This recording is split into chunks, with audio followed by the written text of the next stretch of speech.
Eu estava certo desde o início, entendeu? Eu falei pra confiar, eu estava certo desde o início. É o Kang o Conquistador, o grande vilão de Loki. Eu sabia desde o início, entendeu? Vamos lá, bem-vindos a mais um vídeo neste canal. E antes de mais nada, como sempre, eu quero pedir para você se inscreverem no canal, ativarem o sininho das notificações, compartilharem o vídeo com seus amigos, darem bastante like para dar aquela força marota, beleza? Porque vamos comentar hoje o último e decisivo episódio, o último talvez, episódio final de Loki aí, né? A série do Disney Plus aí. Então só bora aí, entendeu? Se acomodem aí, porque vamos tentar explicar este episódio final, que vai ser um pouquinho difícil de explicar, né? Porque, assim, tem muitas coisas ali que acontecem. Mas enfim, vamos lá, vamos tentar explicar este episódio final de Loki. Vem, só bora.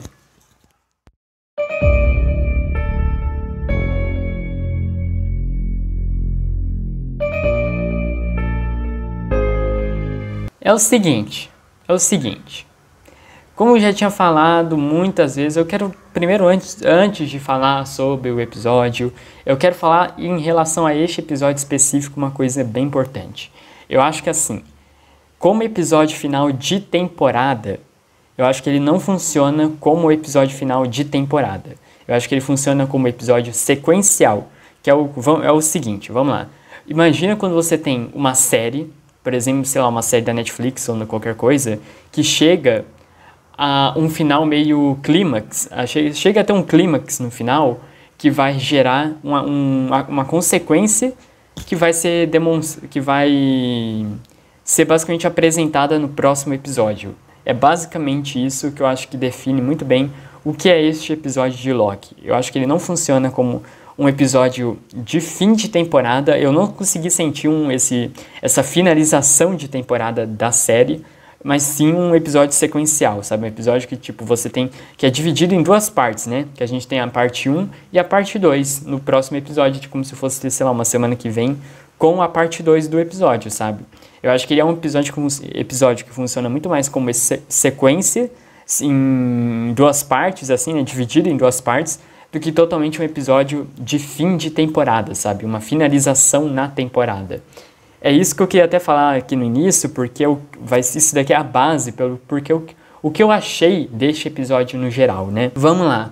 Bom, a gente viu todo o lance lá do Loki e a Sylvie, né? Que eles foram para essa realidade, onde tem um castelo, e essa realidade é basicamente tipo um paradoxo do tempo, né? Um lugar onde fica realmente um lugar além do tempo, né? Além da linha do tempo, que é onde fica o real governante, né? O real conquistador aí, né? O grande vilão e o grande cara que está governando a TVA, que fez toda a farsa da TVA, que fez os Guardiões, criou tudo isso e tal, que no caso nada mais, nada menos é o próprio Kang o Conquistador, como eu falei em muitos vídeos neste canal aqui, entendeu? Quantas vezes eu já não falei? É o Kang Conquistador, pessoas.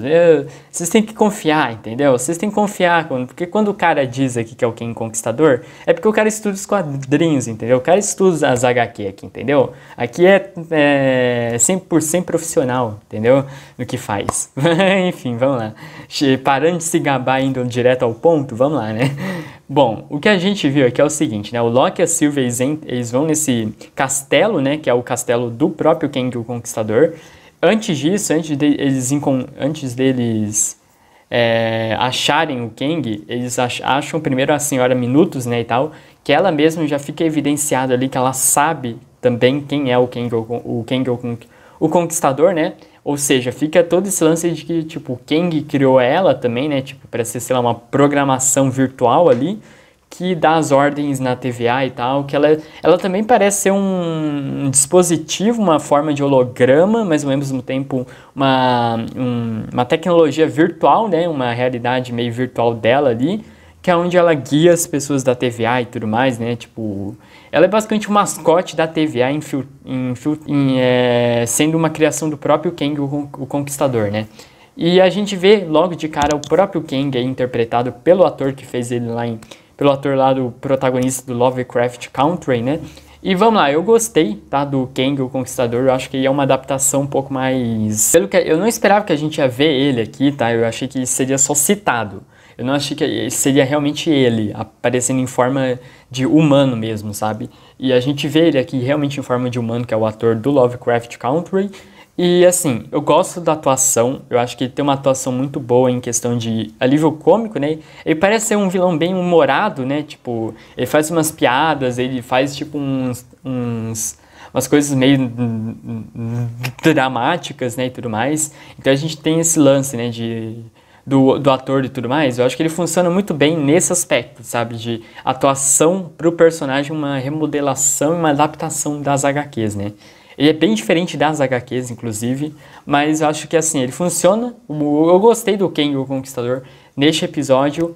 Aí, só que o problema vem na questão da explicação toda dele na base de por que ele, a motivação dele, né? A motivação pelo porquê que ele está fazendo aquilo e como que ele criou toda a TVA, né? Toda aquela organização ali. Ele explica para o Loki e para a Sylvie que foi tudo uma criação na base do... Aconteceu o seguinte, ele basicamente tinha uma variante dele na Terra, que era no século... tinha uma variante dele na Terra, e essa variante dele era um cientista. E esse cientista acabou descobrindo que existe um multiverso, né, que existem esses paradoxos do tempo em que tem várias realidades que existem várias realidades de vários mundos diferentes, basicamente, né? Onde a gente tem várias variantes de nós mesmos e tudo mais. E essa variante dele, que no caso é o cientista ali, ele acaba descobrindo isso, ele acaba sendo... Ai, como é que... Eu não lembro direito, porra. Nossa, eu não lembro muito do que acontece nessa explicação, porque é uma explicação muito tensa de explicar aqui. Porque aí eu vou ter que ir para um lado muito científico, porque esse episódio, essa explicação um pouco científica, mas ao mesmo tempo super Marvel, né, no quesito de linha do tempo e tudo mais. Então vamos lá, eu vou tentar explicar isso da forma mais simples maneira, vamos lá. Ele descobriu essas realidades diferentes e tal, baseada no multiverso, né, nesses paradoxos do tempo, e no meio disso ele acabou se tornando, como a gente sabe que nas HQs é o viajante no tempo, né, ele viaja para várias realidades, ele conquista povos, ele governa várias realidades e tudo mais. A explicação que ele dá aqui é muito parecida com isso, tá? Ele acaba realmente virando um viajante no tempo, que viaja nessas realidades e tudo mais, e no meio disso ele acaba descobrindo as ramificações, sabe? O evento Nexus que resulta nas ramificações que vão resultar no multiverso, né? E ele acaba vendo que por contar e existir essas variantes que fogem das suas respectivas realidades, ele acaba criando esse plano de criar toda uma organização falsa para ele poder se vangloriar em cima, sabe? Tipo, ele acaba sendo o líder dessa organização da TVA na sombra, sabe? Ele tem o poder e a motivação de querer governar a linha do tempo, mas de uma forma que ela não crie ramificações para gerar um multiverso lá na frente, sabe? Então, assim, a explicação que ele dá é basicamente essa, sabe? Ele governa a linha do tempo, mas ele tem o intuito de não querer deixar com que criem ramificações e que variantes escapem das suas respectivas realidades para poder gerar o multiverso, sabe? Ele tenta evitar isso, ao mesmo tempo que ele cria toda essa organização criada como uma TVA, que na cabeça dele, ao momento em que ele cria a TVA, é o momento em que ele pode governar na sombra, sabe? Porque é onde ele enxerga que tipo, beleza, agora eu botei uma milícia aqui, eu botei uma organização meio nazista que escraviza essas pessoas e tal, que são variantes diferentes e tal, que elas vão pegar essas variantes que estão fugindo das suas respectivas realidades, poldar elas e levar elas para uma realidade, no caso vazio, né, que é essa realidade onde a gente tem a criatura lá, que é o Alioth, que é aquela tempestade lá, aquela criatura que é em formato de tempestade, né?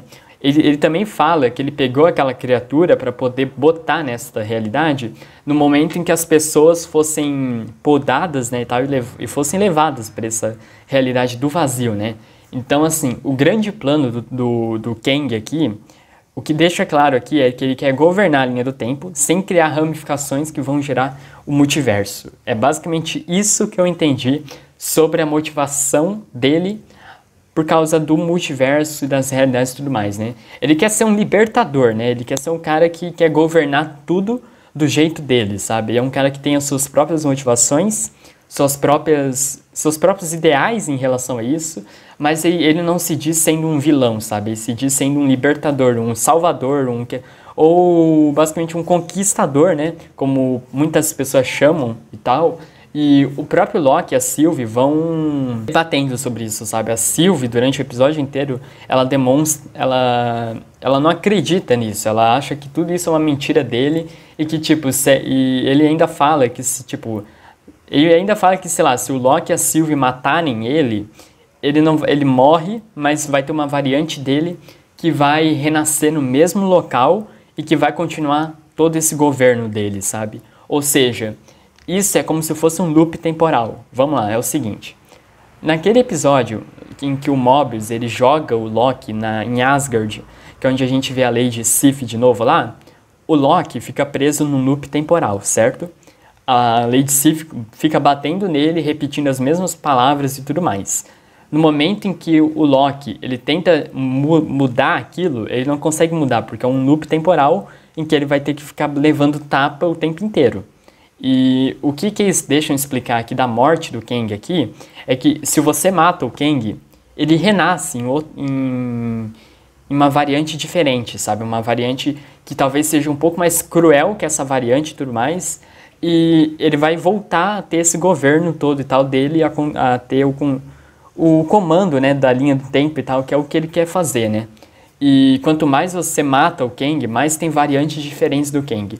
E algumas dessas versões das variantes do Kang são muito piores do que a própria variante em si, sabe? Ele mesmo fala que, tipo, vocês não vão querer me matar. Existem variantes muito piores do que eu, sabe? De mim mesmo. Então, versões muito, muito piores do que eu, né? Então, ele dá essas ameaças e tudo mais porque ele sabe que, tipo, a Sylvie vai querer matar ele. Só que é esse que é o plano dele. Ele quer que a Sylvie e o Loki matem ele para ele voltar ao governo, só que de uma forma diferente, sabe? E é o que deixa muito explícito no final do episódio, né?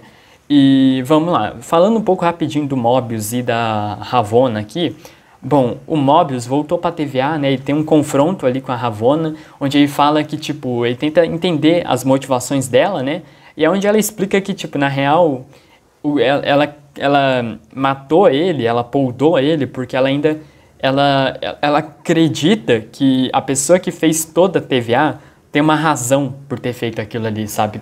Que, tipo, a TVA foi criada por uma razão. Ela tem essa motivação dela e o Mobius aí tenta explicar pra ela que, tipo, não, mas daí a gente vive num livre-arbítrio, sabe? Tipo, você me poldou, mas a gente não era amigos, a gente não era o cara, amigos, colegas né? De emprego e tudo mais, que a gente iria se ajudar um ao outro. E, tipo, o lance aqui é que ela fala que...